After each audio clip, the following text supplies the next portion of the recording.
The morning sun streamed through the floor-to-ceiling windows of my loft, painting everything in gold.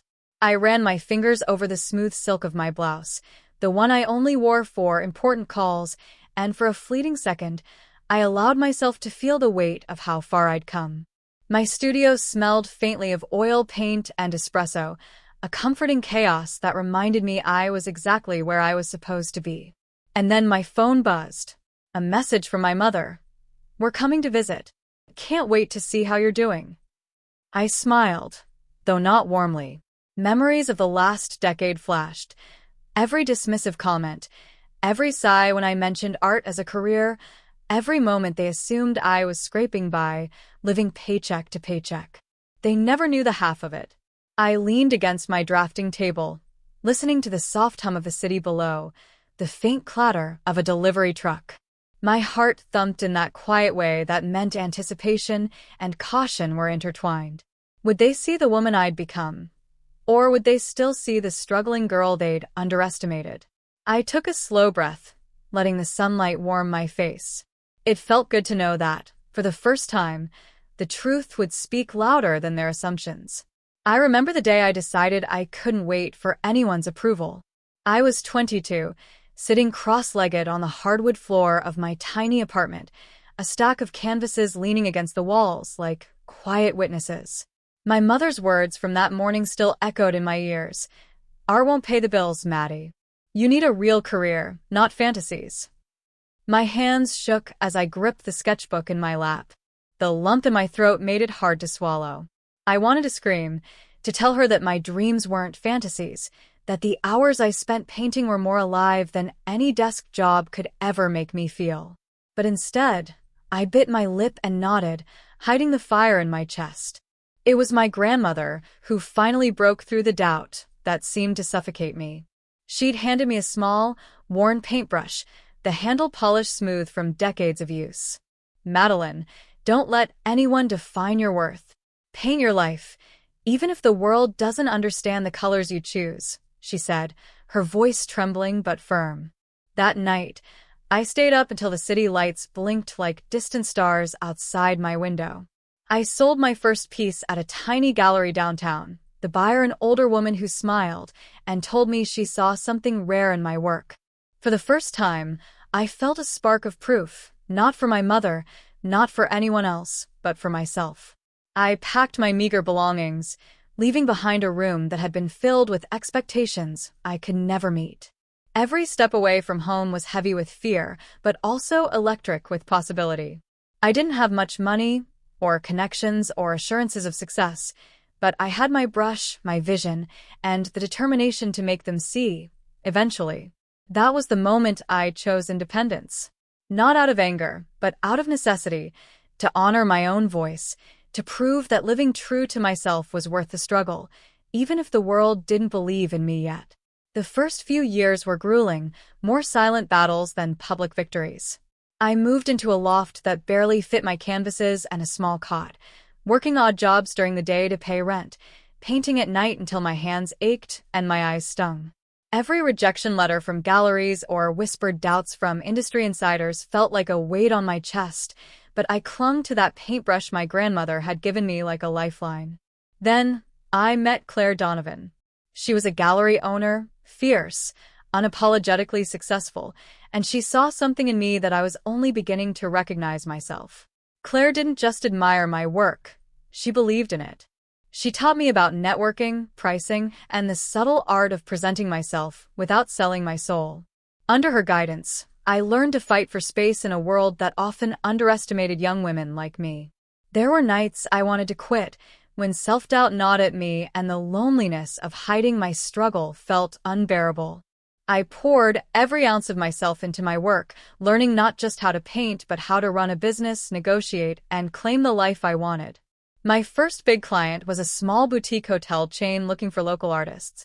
I painted murals in their lobbies, and the money I earned didn't just pay bills. It felt like a quiet, personal victory. I began to invest in materials, renting a larger studio, and slowly, imperceptibly, my financial independence took root. No one outside my inner circle knew the truth. To my family, social media, and even casual friends, I appeared to live modestly. Occasional posts of coffee cups, street art, and city walks. Nobody suspected that my work was being sold at private collections, that commissions were flowing steadily, that I was quietly building an empire of art that was mine alone. The years blurred into a rhythm of creation and secrecy, of painstaking growth. I celebrated the little victories silently. The first large check from a commission, the first invitation to exhibit in a high-profile gallery, the first email confirming that my work had been featured in a prominent magazine. Each success was a brick in the foundation I was building, one that no one had thought I could lay. I became a master of balance, letting the world think I was scraping by while I carved out a life that was richer, bolder, and more exhilarating than anything I'd imagined. Every canvas, every brushstroke, every sleepless night was a step toward the day they would finally see me, not the struggling artist they thought I was, but the woman who had quietly rewritten the rules. The doorbell rang just as I was stepping back from a nearly finished painting, my fingers smudged with gold and crimson. I had anticipated this day in theory, but nothing could prepare me for the reality. My parents, standing in my doorway with that familiar mix of curiosity and barely hidden judgment. "Madeline," my mother said, her voice sweet but tense. "We thought we'd stop by and see how you're doing." I smiled, letting the calm ease over my shoulders like a cloak. "Of course," I replied, guiding them inside. Their eyes widened almost immediately. The loft was nothing like the modest, struggling artist setup they had imagined. The walls gleamed with large, vibrant canvases. The floor reflected sunlight off a carefully curated collection of sculptures. Every corner told a story of deliberate ambition. The polished wood desk with neatly stacked contracts, the bookshelves heavy with art tomes and business guides, the subtle sparkle of awards tucked into corners. They lingered near the doorway, taking it all in, their mouths slightly agape.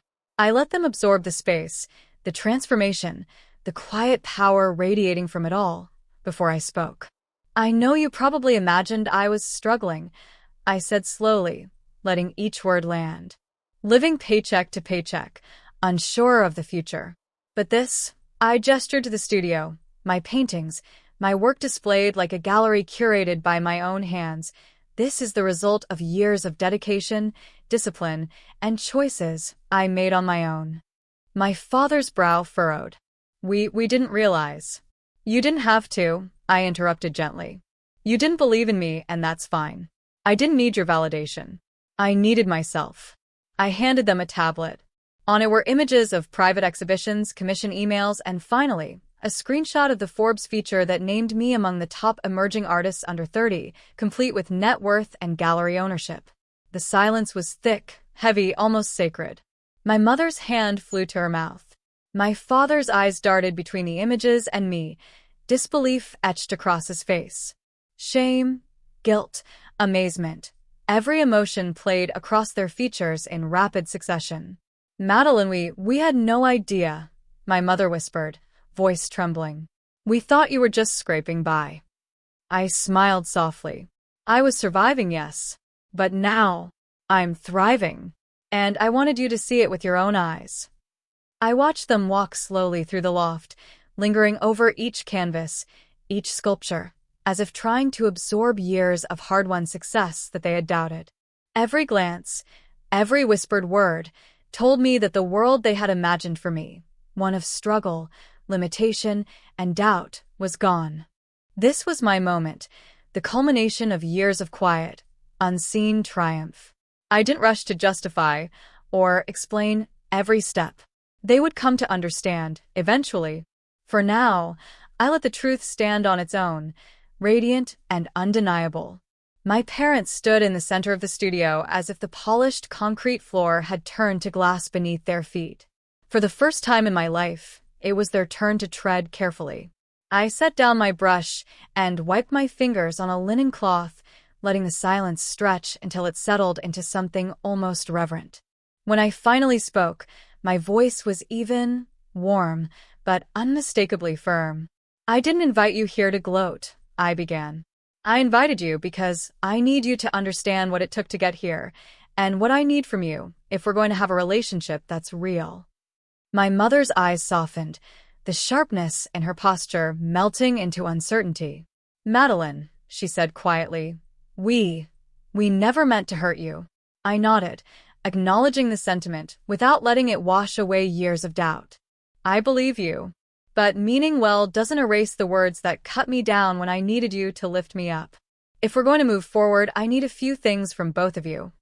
I walked to the large canvas leaning near the window, my grandmother's paintbrush tucked into its frame like a quiet guardian.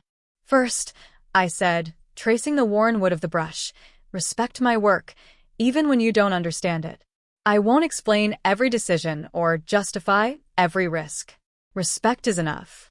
My father nodded, his jaw tight but thoughtful. Second, I continued, pursue something that scares you. A dream you've shelved.